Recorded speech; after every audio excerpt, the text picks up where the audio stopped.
13-year-old girl looked into the eyes of her caregiver and asked, "When is my family going to come?" The caregiver hugged her, trying to hide the tears, knowing that this little girl will probably never know what it's like to have a family of her own. Children are a gift from God, and it is our responsibility to care for and promote these priceless gifts.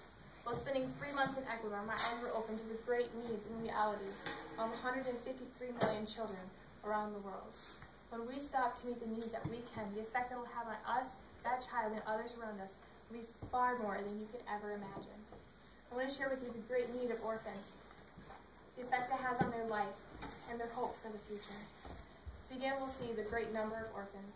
According to orphanhope.org, there are over 153 million orphans in the world, not including sold, trafficked, or abandoned children.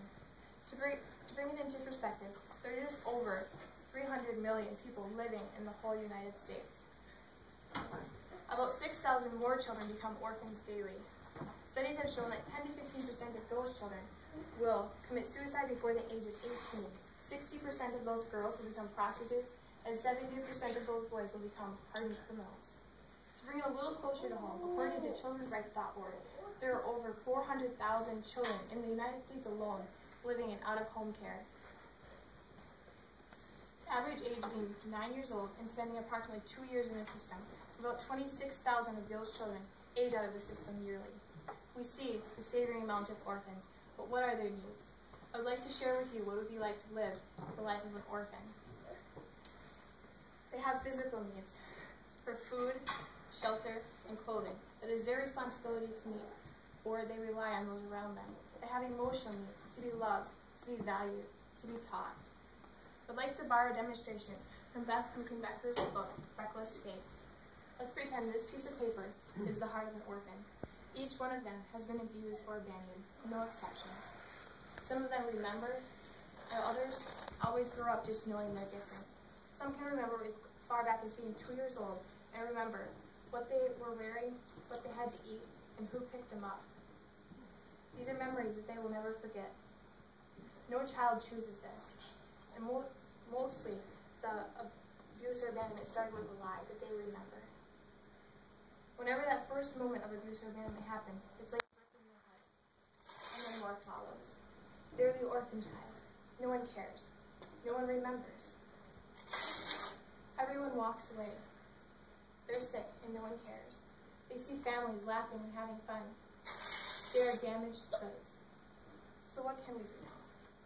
I don't have the answer, but I know that it will take a multitude of people to make a difference.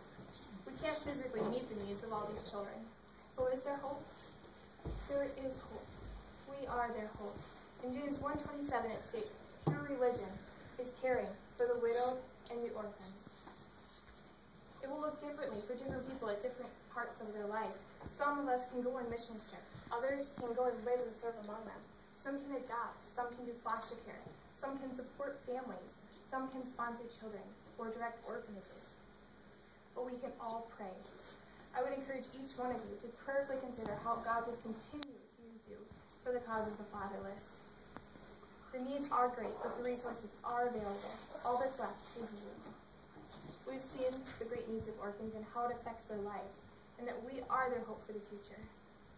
These needs will not be met unless you do something. Will you remember them? Will you do what you can for the cause of the helpless? An orphan story doesn't have to end here. It can end redeemed.